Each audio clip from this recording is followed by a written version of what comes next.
Hey, how's it going, guys? Ricky with the At Odds podcast. I have a special guest today. I have Brian here from Future Aza, who is a really cool analyst who covers a lot of the things happening in the world of Tesla. And today, I want to talk about Tesla and their long-term impact into the entire automotive industry, because we're hearing news about entire countries suffering, Japanese companies merging. There's so much going on. And I wanted to see if Brian could help shed some light on it. Brian, how's it going? I'm doing great, man. This is it's a big topic and there's a lot to cover. So hopefully we'll fit it all in. Yeah, I have time if you do, and I figure we'll just have some fun with it. This video is brought to you by Delete Me. Let's just start with, you cover Tesla so closely. You have the whole series in the cybercab and all the stuff happening there. Why don't you give us a little rundown on like the year-end review? Like what has Tesla done here in 2024, and how's it all gone? It's interesting because this was supposed to be a lot of analysts coming into the year had very different expectations from what it turned out to be. They thought, well, we're going to keep seeing the 50% year-over-year automotive delivery growth. And Tesla had choreographed very early on that that's not what we're doing this year. This year it's a gap year. We're regrouping. We're getting our ducks in a row because everything we're doing in phase 3 is about extreme scale. So if you look at everything they're working on, it's things that will scale huge. People say, well, I want an RV. Great. They're going to make, what, 50,000? Not interested. Hard pass. But the semi, they can make, 10,000 a month forever and never satisfy the market. You look at the cybercab, the total addressable market is every taxi and Uber operated vehicle out there today. But if it's cheap enough, it'll expand beyond that. And if you look at the humanoid bots, that is the addressable market there is all of human labor. So these are massive scale things that a lot of people didn't see coming. And you can argue whether some other companies are ahead or if they're ahead. But at the end of the day, what you've got is a company that's got some pretty brilliant engineers working on some really crazy projects and the ability to manufacture at scale like no one else. They went into the automotive industry and they were the laughing stock. A company in California, a tech company, is going to get into automotive. Can't be done. And yet they're selling cars at a market competitive price, in many cases lower than the competition, and they're the only ones doing so at a profit. So that's been the big year, is unveiling things like the cybercab, showing what actually makes it different than a Waymo or Cruise type vehicle or a Zoox. And with the bot, well, other companies are a little bit ahead on this or that. Yeah, but we're not seeing what they're actually up to. We don't know what their actual level of progress is. And the market is so big that it won't matter once they're here. So let's start with Germany. I've been reading reports that BMW, Mercedes, most of the German companies are struggling. Their year-over-year growth is negative. They're struggling right now. What is going on, and who do you have hope for, or is it kind of a dire situation? Germany is not as dire as some of the others, while Volkswagen is actually growing again, which is good. But you've seen that they've had plant closures and layoffs, which means they're taking their transition to electrification very seriously. They're trying to right-size in advance of an impending storm. The key is to make a car faster and simpler. So there was a time, it was probably 2 years ago now, when Herbert Diess, then the CEO of Volkswagen, got a chance to tour Giga Berlin with Elon. And he said, this is insane. It takes us 43 hours to make a car. They're making cars in, I don't remember at the time, 18 hours or something like that. We need to be doing what they're doing. And then not a week later, Giga Berlin shut down for 3 days to retool to speed up the line. And Volkswagen had to be a little terrified. We are seeing some problems with the switch to electrification. Germany had some very generous electrification incentives. Those are gone. So we are seeing a bit of a pullback there. Germany stands alone as the one country that really wants to end the 2035 electrification mandate, but it doesn't appear that it's going to happen. They don't have the votes in the EU to get a postponement. Their only hope is to sandbag and hope that everyone else comes to the same realization due to a lack of models available. So the demand for the product itself, and you've covered electric cars all over the world. You've seen that the cars they sell in Europe and Asia are not always the same as the ones that American buyers would demand in the US. They don't need 300, 400, 500 miles of range. They need 100, 200 is plenty in many cases. So that means they can get better fits for what their market demands. So Europe is not in trouble. Germany is not in trouble, but it is a growth story that's in a bit of a lull. A lot of the topics we cover are counterintuitive or not immediately obvious. You know what's really not obvious? How exposed your personal information is online. It's why I've been a member of our sponsor, Delete Me, for 2 years now. Delete Me is a hands-free subscription service that'll remove all your personal information that's being sold online. And it's not just a one-time scan. Just look at all these listings that have been reviewed each quarter and how the amount of exposed data is going down over time. I just got my 8th quarterly report, and Delete Me has scanned over 2,300 listings, and it's just amazing to see how the amount of data being exposed just keeps going down over time. And remember, Delete Me isn't just for you. There's family plans so you can protect your entire family and keep all of their data safe, because we all have a lot on our minds, and your privacy probably doesn't come up very often. It's why I let Delete Me stay vigilant and do all the work so I don't have to think about it. Have you ever heard the expression, if something is free, you're the product being sold? So join Delete Me and save 20% on all plans with my code Ricky. Links in the description. Huge thanks to Delete Me and you. Now back to the show. Yeah, it's funny you mentioned that. If you travel in Europe, you might get a Mercedes taxi, which is unheard of in America because Mercedes is uniquely positioned as very expensive. There are no like economy models. You don't have like some 3-liter diesel like you do in Europe and other parts of the world. But yeah, they're taxis in other parts of the world. They make much more than just what we see here in the US.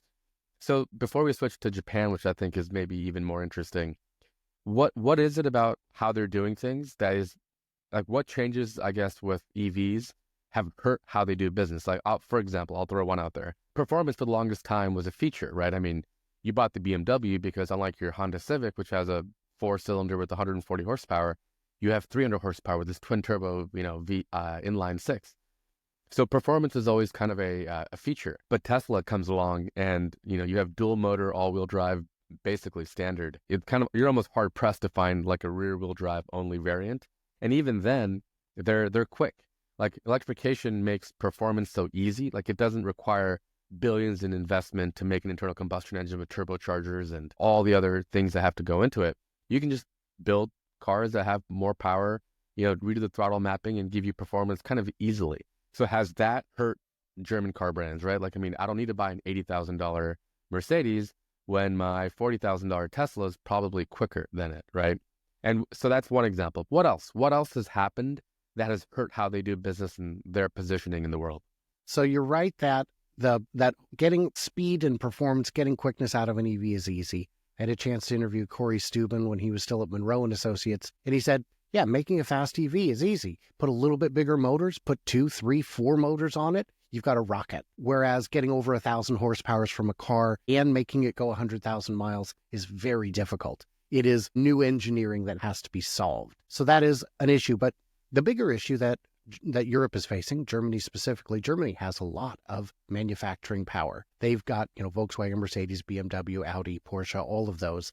And it is the problem they're facing is every time they sell an EV at a loss, they are taking away one sale from themselves in their own internal combustion section, which is profitable. And Ford is having the same problem. Ford Lightning buyers are not often conquest buyers. They're not new buyers to the brand. They're people who are going to buy a truck that Ford would have made money on. So you end up in the situation where you're cannibalizing yourself. When Tesla or Rivian or Lucid sell a car, they are taking a sale from another brand, not themselves.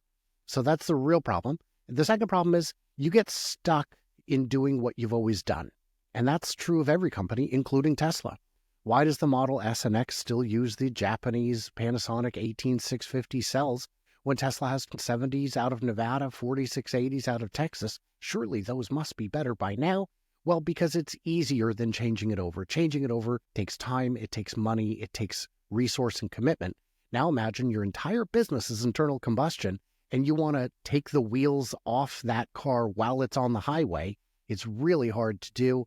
And until you hit a certain level of scale, you're just not profitable. And those companies have yet to reach that scale. Really interesting. The Ford F-150 Lightning particularly strikes me because that is not a new platform. It is literally the F-150 platform. And a fun fact about body-on-frame construction is you have kind of a built-in place to put batteries, which is not true for unibody, like a sedan, right? So Ford, puts batteries within the frame on the same platform, you can't really tell those trucks apart. There's some lighting differences and stuff and some emblems, but by and large, it's kind of the same truck. So if they're using the same truck, adding batteries to it, how are they not profitable? Like what's the challenge? Like, what am I missing? Right. That's a very good question. There's two problems to it. One is the batteries themselves and how many of them it requires. They need a whole lot of batteries, 2 cars worth really. And then if you look at like the Silverado, which is kind of the same thing, it's not a bespoke truck. It has over 200 kilowatt hours of battery pack. The battery in the Silverado weighs more than a Honda Civic by itself. That's a heavy battery. That's a lot of money. And then when you get into those things, the Ford Lightning weighs more than the other Ford F-150s. So maybe you need to increase the spend on your brakes, your suspension, your wheels, your tires. And it all becomes this vicious cycle that you have to struggle with. And then the last part, of course, is volume. You just don't have the volume. You need to hit volume. I asked Sandy Monroe maybe 6 months ago if the F-150 was profitable yet. And he said he is of the belief that Ford F-150 is profitable on a per unit basis, depending on the trim. Certainly not that $39,000 work truck edition, of which they sold 50 or a few hundred at most. But the, $70,000 one, it's a premium truck. It's really comfortable. It's a great ride. And at those prices, it looks like they're starting to get revenue neutral, but they're not pulling big margins like they would on the gas or diesel version. Very interesting. Because I do really like the F-150. I do I've always too. liked that truck, and the EV version of the Lightning is really cool. It's a truck I do like. I do wish it had an option for more range, like the Silverado EV. By the way, I know it's crazy, 200 kilowatt hours in batteries in one truck, which is 3 Model Ys, pretty much. But 450 miles of range on a truck like that, I do think it's interesting, especially if the price isn't that different from like a Cybertruck or something. It's an inelegant solution to a problem, but it is a solution. Yeah, and we've talked about, and I know you've talked about this. I've heard you in interviews and stuff talk about how like the weight of a battery pack is kind of a double whammy because you add more weight and you have more rolling resistance, you lose range, and you have to add more weight to compensate, which continuously hurts you. And efficiency always wins out there. Companies like Lucid have shown you beyond Tesla, like how much more bang for your buck you can get. Like that gravity goes much further with a smaller pack, per mile on a kilowatt hour basis than some of the competitors. So before we switch and talk about kind of exactly what's happening with Tesla, let's quickly talk about Japan, which I don't know about you, what you drove before you got into Teslas and stuff, but I was a huge Honda fan. Like I had a Honda Civic, I had an Acura TSX, I have a Honda Pilot now, which is my paid off gas car for Home Depot runs and stuff. I've always loved Honda. It's a company that I've always adored, but they've seemingly just taken these last 4 years. Like I kind of think about this since I started covering it as this golden opportunity to start investing in the right things. And they've just kind of done nothing. Like they have the Prologue, right? The new EV, which is based on the General Motors platform. It's not that new. Honda did the same thing when they first made SUVs because they only made cars. A fun fact, Honda has no V8 engine. They've never made one. All their cars are V6s or 4 cylinders. So Honda has a history of kind of they're very conservative. So when the SUV, the surge of SUV sales with the Ford Explorer and the Chevy Blazer was happening in the 90s, they dipped their toes with the Honda Passport, which was an Isuzu Rodeo rebadged. So nothing new here. The Prologue is kind of their playbook. But the funny thing is the sales are really good because there are people who love these Japanese brands in particular. Like I know people who will only buy cars from Toyota or Honda. Like if Toyota made the Model 3, they would have bought it, and they didn't because they don't know this new company called Tesla. But that's how deep the love runs. And it's for a good reason. Like their manufacturing and engineering is world class. I've always believed like the Japanese just know how to do it. So the Prologue sells really well. And now they're thinking, what if instead of all of this, we had just started building a platform, started the investment? Because it takes time to recoup these costs. And you're always looking forward into the future to figure out, is this investment worth it, right? It's why high-speed rail is a debate, and it's not just an obvious choice because, well, there's some disruption on the horizon, and is a $120 billion investment worth it? So with the Japanese, Honda, Nissan now, and Mitsubishi, which sells very little in the way of cars, they only have a few models that they export, but they want to merge, which to me seems like really bad news, right? Because those were iconic, Honda's number 2, Nissan is number 3, I think, in Japan behind Toyota. So what does that look like? What's happening with Japan? Sure. So we've got some curious questions in Japan. First of all, I agree with you about everything you said about the engineering. I've had a Civic, an Accord, and my last car was a Nissan Quest. It was fine. That transmission was always a bit of a head scratcher, but it was fine. No, what they've got is when we saw that Nissan came out with the Leaf, I was just sure that today they would be the leader. When Toyota came out with the Prius, I thought, well, you are one step away from what you need to, and you're selling both of these vehicles from both of these companies in reasonable volume. And then here we are 20 years later, nothing's happened. So what's going on? I don't know. Japan doesn't seem to love electric vehicles the way that other countries have been eager to adopt them. There was a theory floated a while back that, well, it's because all the batteries come from China and they want to maintain their independence from China's influence.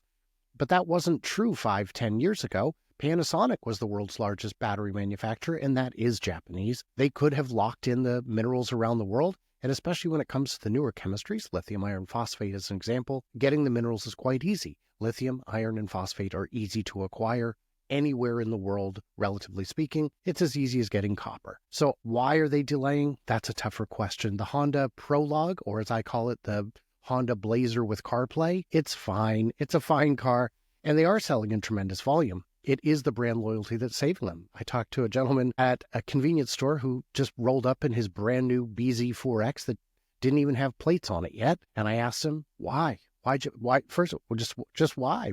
I asked what you think of it. And he said, well, my buddy got one and the lease was like $140 a month or something. You can't beat it. And it's a Toyota. And if you drive it, it's just as good as a Tesla. I said, oh, have you driven a Tesla? He goes, well, no, but that's what people say. I don't know those people. And I don't think, unless you mean the salesman, it is not as good as a Tesla, but it's brand loyalty, and that's what's going to save them. Now, for the merger, why these three companies? I think it's because Toyota is too big to fail, and Honda is too big to fail. And these three companies independently are not too big to fail. But if you combine them, now they're too big to fail.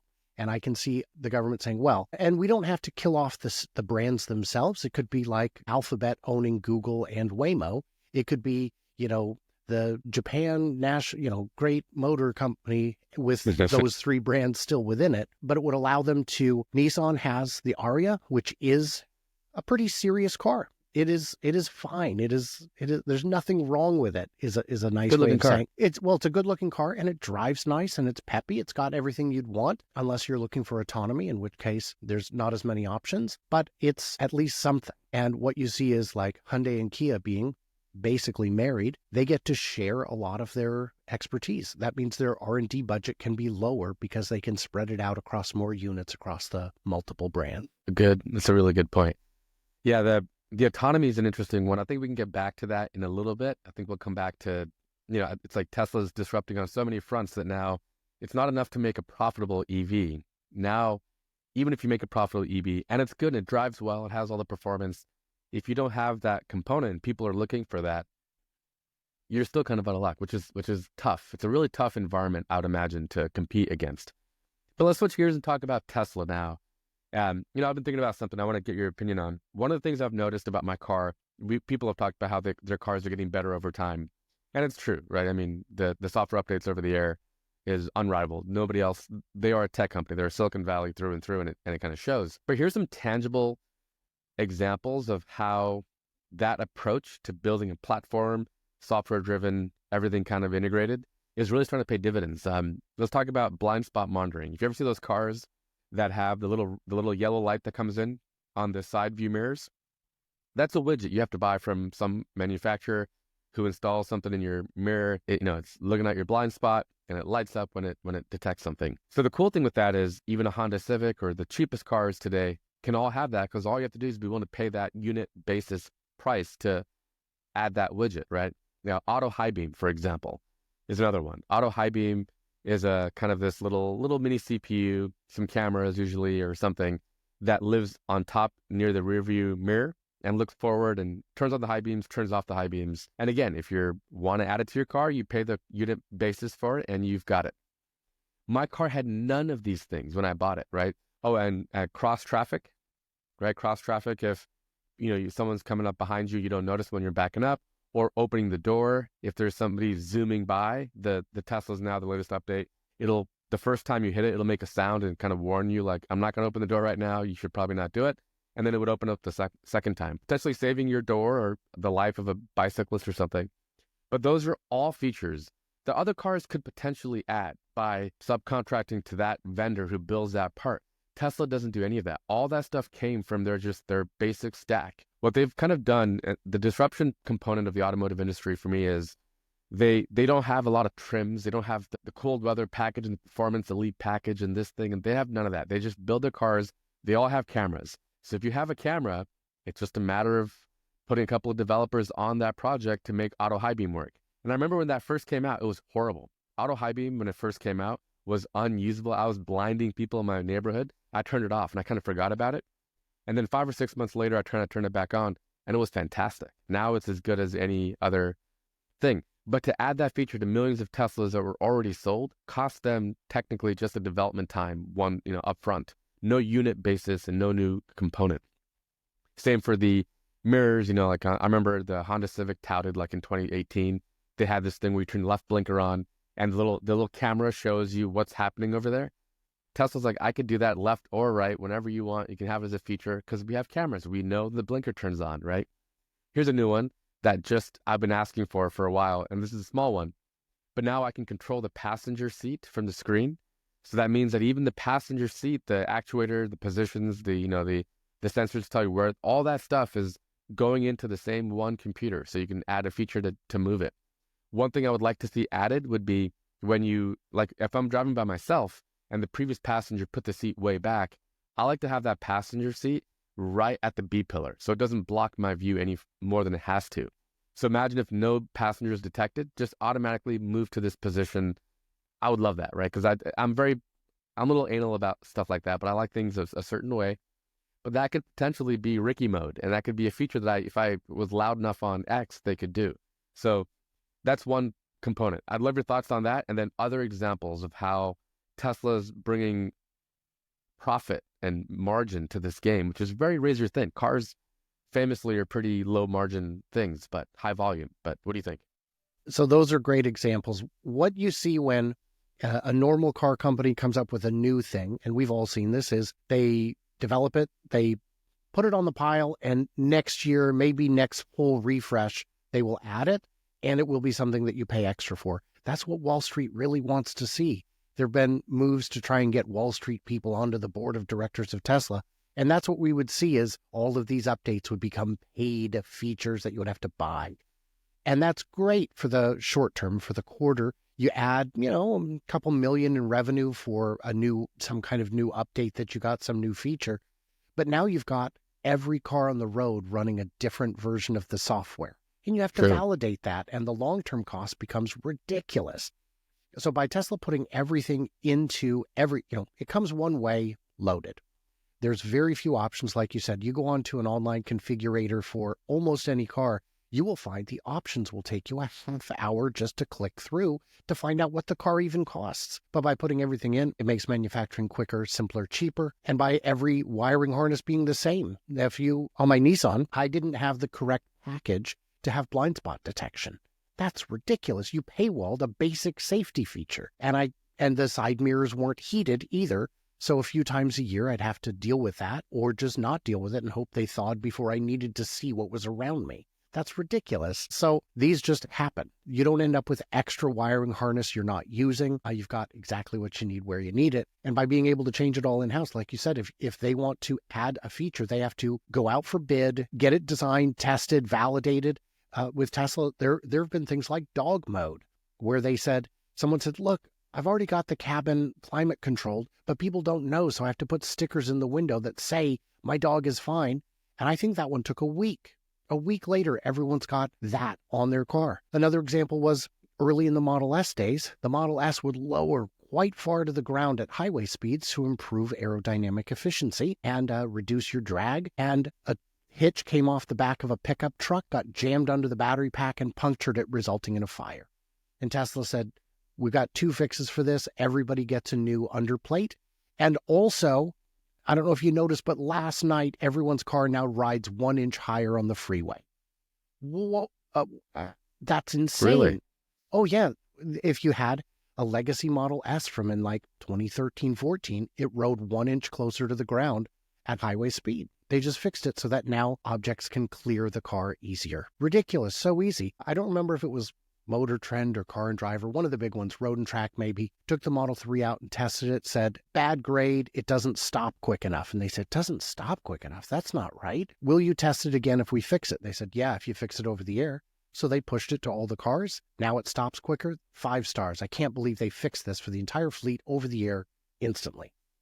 But for me, the biggest thing about Tesla is how easy it is to drive. And it's not just you forget about it until you go on vacation and you borrow someone else's, rent it on Turo, get it from Hertz, and you just sync up your app with your account. And the song you were listening to when you dropped your car off at the airport resumes playing. Your seats are in the right place. It knows your favorite addresses and whatnot. It's all there. And when you get out and your wife gets in, the seat already knows it's her, puts it in the right position. The wheel's there. All she has to do is adjust the mirror, and away you go. Never have to think about it. It's the easiest car I've ever driven. Yeah, that synchronizing your profile sounds like a small thing, very tech, very iPhone, Android, not car. But here's an example of how that really comes into play. My Model S, by the way, my favorite feature, the reason why I love it so much, the air suspension, is when I get near home, I have it set to like in a geo fence near my home, raised all the way up. It's like an SUV. It rides, there's like a huge wheel well gap, rides really high because getting into my driveway is a bit of a challenge. And I'd scrape my Model 3 all the time on it. You have to take it just right. I had it all figured out, but if somebody else drove my car, I'd always hear that scraping. Really cool feature. So I took it in for service because I got a warning. And here's the entire service. And now I admit, I live in California where we have a lot of service centers. This is Tesla Central. So potentially if you live somewhere else, your service experience could be worse and stuff. But mine has been incredible. I open the app and it says, hey, we see a air suspension error, right? I hit service. Is that the issue? I was like, yeah, because the car already knows what the issues are. They're showing it to you, right? So I go, yeah, that's the one. Calendar pops up. Here's the nearest location. Here's the nearest appointment. I was like, done. Go, cool. We'll see you then. My car's under warranty, so it should cost me nothing. A day or two go by, and then it says, hey, there's an update on your Tesla app. I open it, and it says $800. By the way, what happened was I have a little bit of a rat issue because I have macadamia trees and we live on a much less densely populated area. So there's a lot more wildlife. They chewed in the wiring harness of very infuriating, but they took care of it. But when I dropped off the car to do this, he's like, all right, yeah, you need a loaner? I said, yes. Okay, cool. It's that car over there. Go ahead and walk up to it. You're good. I said, do I need the card? I figured I'll need the card because there's no way you're going to put it on my phone. No, we've already added it. We've added the card to your account on your phone. Just walk up there and drive away. Oh, and by the way, your profiles are saved. I got it, just like you said, I got in. The song that I was just playing starts playing. My seats go to my position. And when I put navigate home, it knew where home was and it would wipe it when I returned the car. That is an insane level of customer service that nobody else can offer without having built everything together the way they have. The genius of some of the decisions that they're making is starting to really become apparent. And it's pretty impressive. Do you have any other examples of how they're doing this? Like how they're able to be so profitable when other people are struggling, or other advantages that they hold over legacy car makers? Well, one of the big ones is they're not afraid to do something new just because it's difficult. Bringing your software in-house was a risk. It was a gamble. But they looked at the software out there on the market and said, we can do better. This is Silicon Valley. We can do better. So one example is during the supply crunch of 2020, 2021, they called up and said, yeah, we need 30,000 of this chip. And the chip maker said, nope, not available. It's just not available. So what other manufacturers did was scrambled and shut down production. And Tesla said, what do you got? And they're like, well, we've got this one, but it's completely different.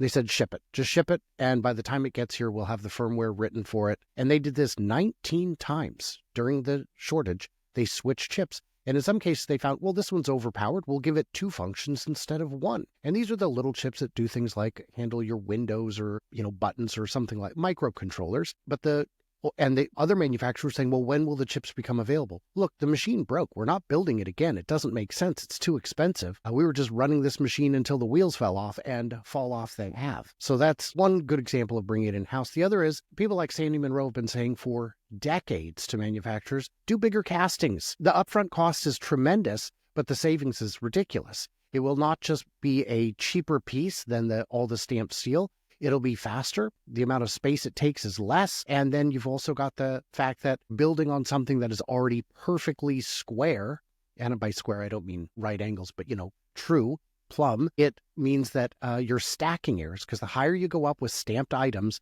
with a little bit of a little bit of tolerance issues, the more out of shape the car gets, the higher you go.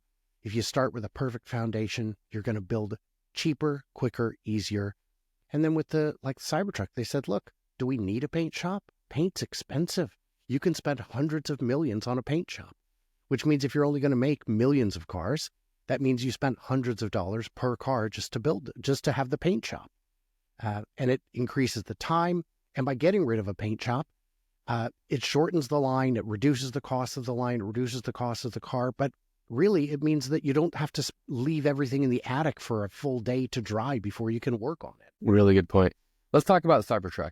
Mm-hmm. You mentioned some of the innovations that they've put into it. Steer-by-wire is probably one of the really big ones, and the change to a low-voltage 48-volt architecture, which I think will start to see proliferate across the industry. It's one of those things that just kind of makes a lot of sense, especially if you think about how much wire and copper you can save. And 12-volt is such a... I feel like nobody else has the... This is kind of what like Steve Jobs before Elon had this thing where just the reality distortion field, he could just see something and just make people do it, like the Gorilla Glass for the iPhone 1, which Corning famously said, no, we can't do it. There's no way we can make this by the millions. And Steve was like, you will do it. Let me know. Can't wait. It'll be great. And they did it, right? And so I feel like the Cybertruck will be the car that makes this move because nobody made this change before, right? So 48 volt means that your voltage is 4 times higher, means your current is a quarter of what it would be, which reduces the amount of copper you need to be able to run that kind of current. And it just makes a ton of sense. And you have more power. You have more potential for window regulators and all the low voltage stuff in a car. It's a brilliant thing. The problem is you have this entire economy, this entire supply chain that builds regulators and actuators and window motors and all the defrosters all on 12 volt. So if you're going to be the person to make that change, what happens to the rest of the industry, right? At some point, someone's got to be the pioneer. And I think more often than not, Tesla ends up being that pioneer. We also, you mentioned no paint. We have steer-by-wire, which is really cool. If you've driven a Cybertruck, you know how nimble it is. 4-wheel steering. 4-wheel steering is common. I remember Nissan, like Zs had them back in the day, or 300ZXs. But they brought it all together in a very interesting way. What is your take on the Cybertruck? It's brilliant. It is, the only downside I will say is it is absolutely a concept car that they mass produce. It still has some concept car issues that they're still working to sort out. The promise that it would be a exoskeleton didn't quite come true. And while the exterior is very rigid and very strong, it is not the structure of the vehicle. It's hung on with clips. If those are load-bearing clips, I'd be very curious to know where you got them. But it is, the real test is, can you remove the skin and still drive it? And the answer is yes. So with the Cybertruck, it is a brilliant piece of engineering. They did a whole lot of things right. A handful of things people would like to see different. But the 48 volt is quite the challenge. As you know, cars started with 6 volt systems because what do you really need power for? A starter and headlights. That's it. That's all you needed. And it took until, I think, 53. It was the mid-50s when they finally switched to 12 volt because we've got blinkers, we've got a variety of lights, we've got radios, we're getting a wiring harness, whether we like it or not. And since probably the early 70s, the entire industry has been wanting to change to 48 volt because there's so much more electronics in the car. And higher voltage means you can use thinner wires without running into resistance issues, impedance issues. And why hasn't it happened? Because like you said, there's so many vested interests that have everything set up for 12 volt. With the 48 volt, your motors can be smaller. The window motor is literally smaller because it's running on 48 volt instead of 12. If you were to hook up your truck winch in a 48 volt configuration, the battery would be, or the motor would be smaller. So it is just a better system. And that's why I feel like they had to do it on something like the Cybertruck. And a lot of people say, well, they should have done a compact first. They'd be selling millions of them. Yeah, the suppliers wouldn't have been ready with millions of 48 volt parts. Getting up to speed on a product that's going to ramp as slowly as the Cybertruck has, I think it's ramped very well. but ramping to tens of thousands of units rather than ramping to millions is a lot easier to manage. And in the early days, we know on some of the tested vehicles, they still had a handful of 12-volt components. I assume that most, if not all of those, have finally been replaced with 48-volt components, but it's tough to say.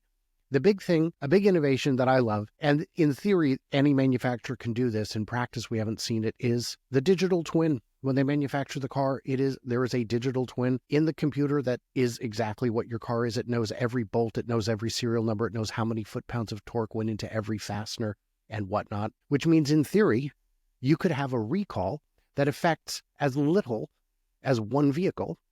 And Tesla has had that.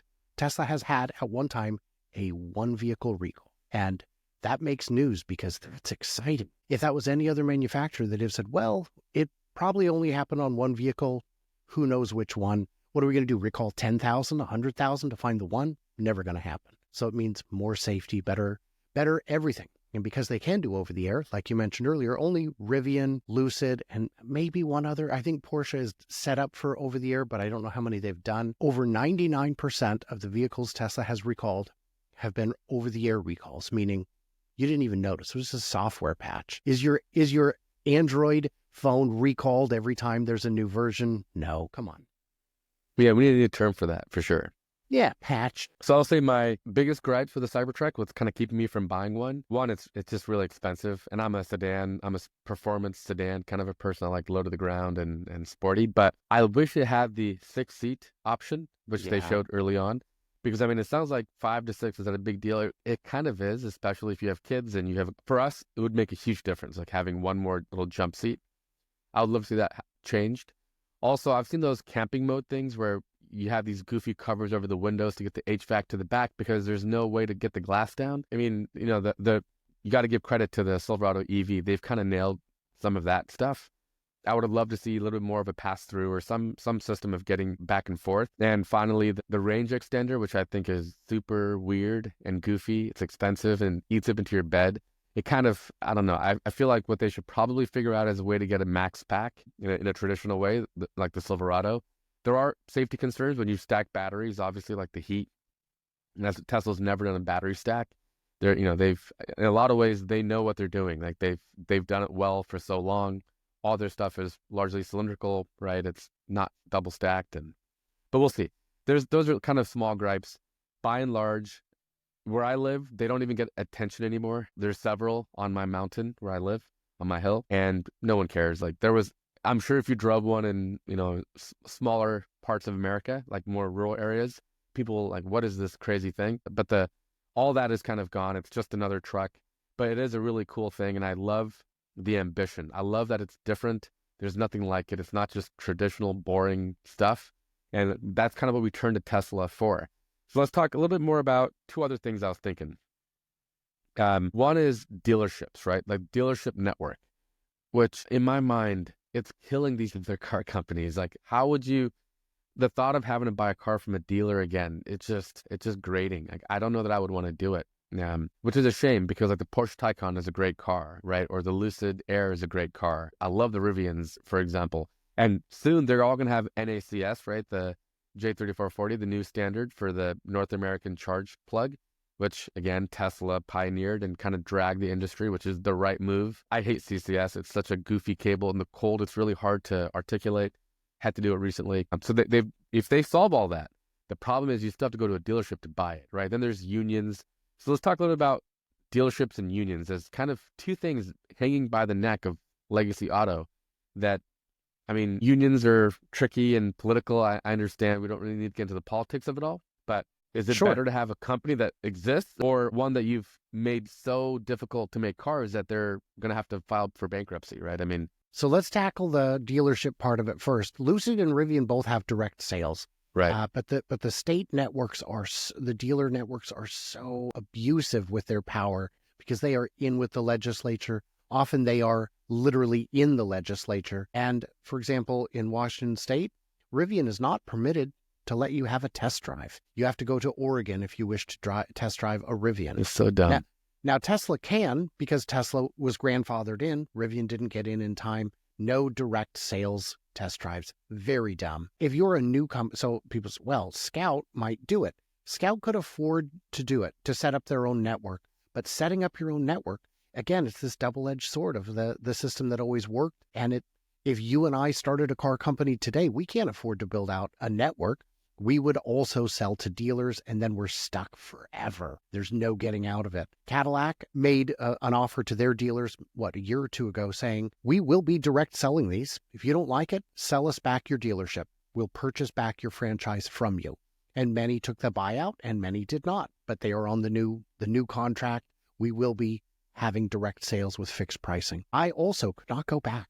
I made a video when I ordered my Tesla, and it was that quick and easy. If I'd have tried to make an unedited video of buying a traditional car, we'd still be here. It would be insane. You wouldn't do it. So the dealer part is tricky. The beauty of it is during the pandemic, Tesla was able to, instead of the dealers making millions of dollars in dealer markups that benefit no one, except maybe give the dealer his fifth chalet, the company was able to keep that money for themselves, put it back into R&D, put it back into the factory, put it back into the pile of cash used to keep the credit in good order. Now, unions is a trickier matter.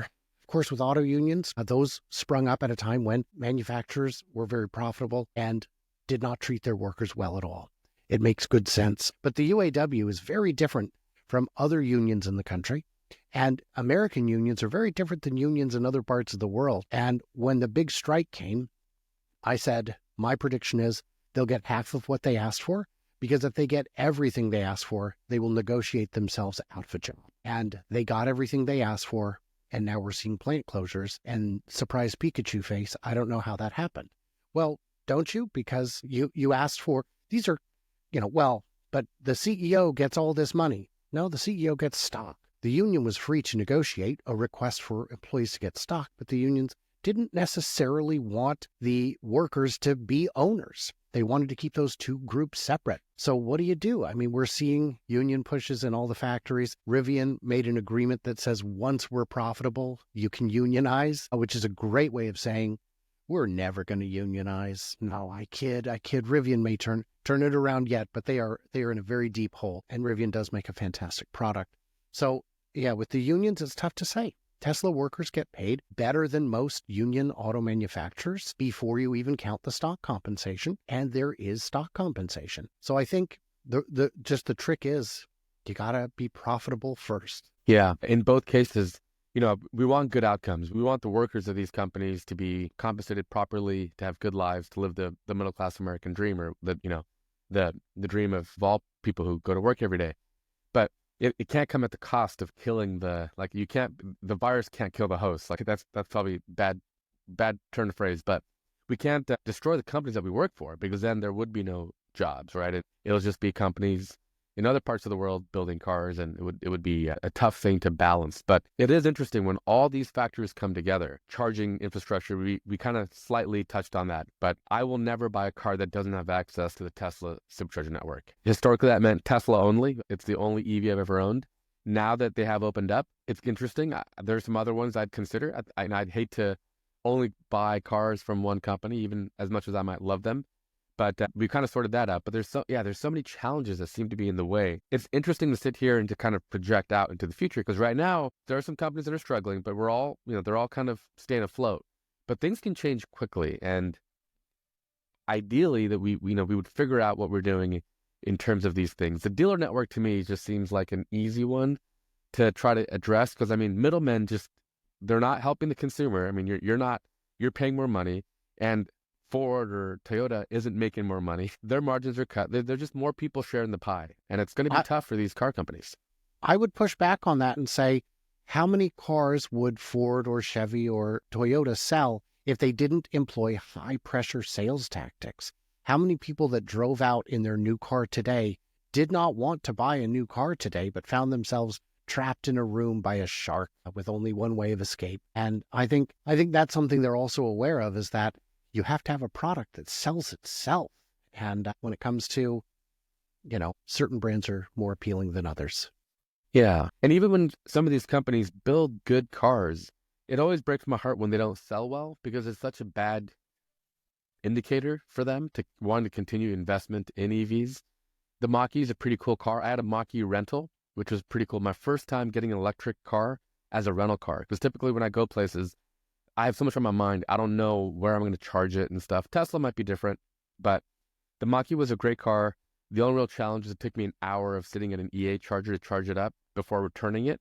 But that's fine. I knew I left early and I wanted to return the car at full because when I got it from Avis, it was full. It was 100% when I got the car. And that made my day because I was able to drive to where I needed to go, have dinner with my friends, not be late.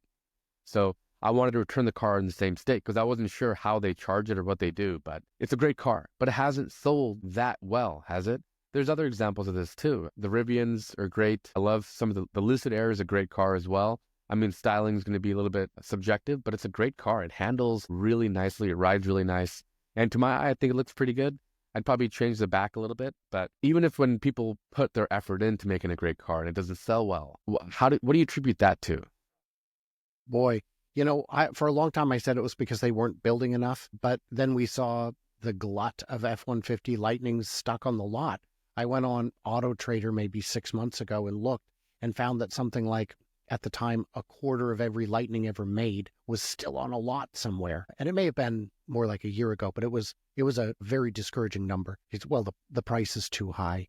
I think part of the problem is Ford spent 20 years convincing their customers that EVs are a bad thing. Don't do them. And now they're stuck with those customers saying, didn't you say these were bad?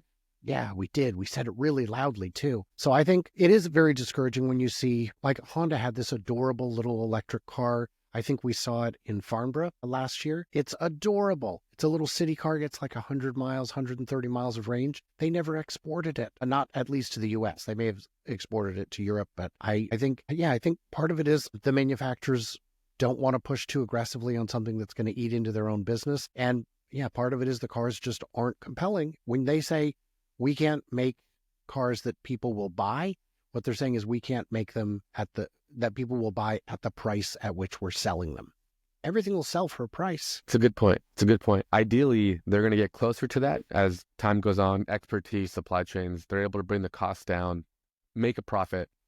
We've standardized on the charge port. That's a huge one. I mean, I would have never bought a car with CCS. If your car had a CCS plug on it, instant disqualification for me. I would never buy a car that had that. I've had too many bad experiences charging in some of these other networks, and Teslas are amazing. We can wrap up on this one idea that I've had recently. Living in California, there's a ton of Teslas, right? And I remember thinking when Tesla opened up the network to everybody and allowed access to the superchargers, I was thinking, I love it, as a citizen, I love that we have access. It's the right thing to do. But secretly, I was kind of worried that I'd be waiting in lines to charge my car, which would ruin the experience that I have. I drive from Southern California to Northern California probably 6-7 times a year to visit my mom and dad. Just got back from Christmas doing that. Never waited a second. The chargers were perfect. They're like, in my experience, I think I had, in all these years, I think I had one problem with a Tesla charger ever. It was just 99% perfection. And I was afraid that might change. But I got to tell you, every time I stop at stations, they're expanding. And I remember there was a big story, a big stink about Tesla firing the supercharging team and what that might mean. But there was along that route from Southern to Northern California, every one of those stations is like expanding. The average number of stalls in my stops now, 60 to 70 stalls. Not 2 or 3, but like 60. It's incredible what they're doing. And what I've realized recently is, while everybody else saw charging as this big problem and nobody wants to pay for it, Tesla's not just the car people. They don't just sell the car. Now they're ExxonMobil. Like, they're making a profit on every person charging. And if they're installing these chargers by the 70s and you buy a Ioniq 5, an EV that I love, Tesla's your Exxon, your Shell, right? They're the fuel provider, and they're taking this on. I think the way that they're building this lead is going to become, I think that we're just getting started. I think Tesla really is going to be well poised. What do you think about the charging situation? If you look at the other companies that make chargers, there's a couple things that come up. The first is that they're just not reliable. They are a huge pain, and you almost have to wonder if the incompetence is malicious. I still think it's just incompetence.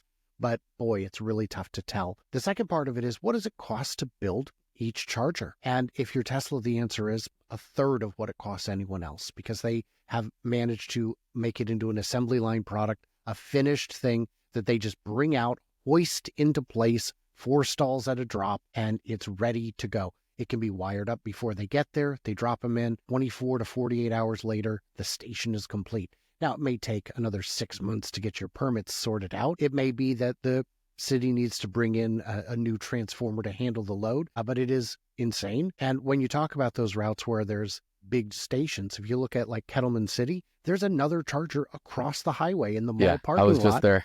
Yeah, so if the location is maxed out, that's fine. The route is not maxed out. The number of places you can put these, because unlike gas stations, they are not biohazards. They are not environmental dangers in the same way that a big underground tank of gasoline is. So they can put them kind of anywhere. And I saw a terrible, terrible study that said, oh, the number of chargers is inadequate because this is how many gas pumps we have and we need them all. So, well, yes, because I can't pump gasoline at home. Right. If you're going to count that, I need to count every outlet in every home. Guess what? There's a million times more. So it's just a bit ridiculous at that point. So I think you're absolutely right. That advantage can expand. They can afford to expand it faster than anyone else. And because their system works, it is already the network of choice. We're going to do another episode on kind of predicting the future with Brian. But to close this, I would say this. I think for our audience is probably pretty split in terms of beliefs and how they feel about EVs. It's definitely maybe like 55-45 pro EV. But I would say if you've ever wondered or been curious, you should definitely go test drive one and see how you feel. For us, for our family, we exclusively drive EVs. We've been doing that since 2019 when I bought my first Model 3. Even with 2 kids, we've always had, we'll stop for a lunch, probably a 30-minute break somewhere. Kettleman City was where we had lunch this last time. We grabbed some food. They have beautiful places to sit down, indoors and outdoors. They had a cyber quad on display for my kids. I had to pull them out of there to get going on the road. They loved it. It was a really cool stop, and they've made it kind of an experience. And it doesn't really, it's kind of an afterthought for us at this point.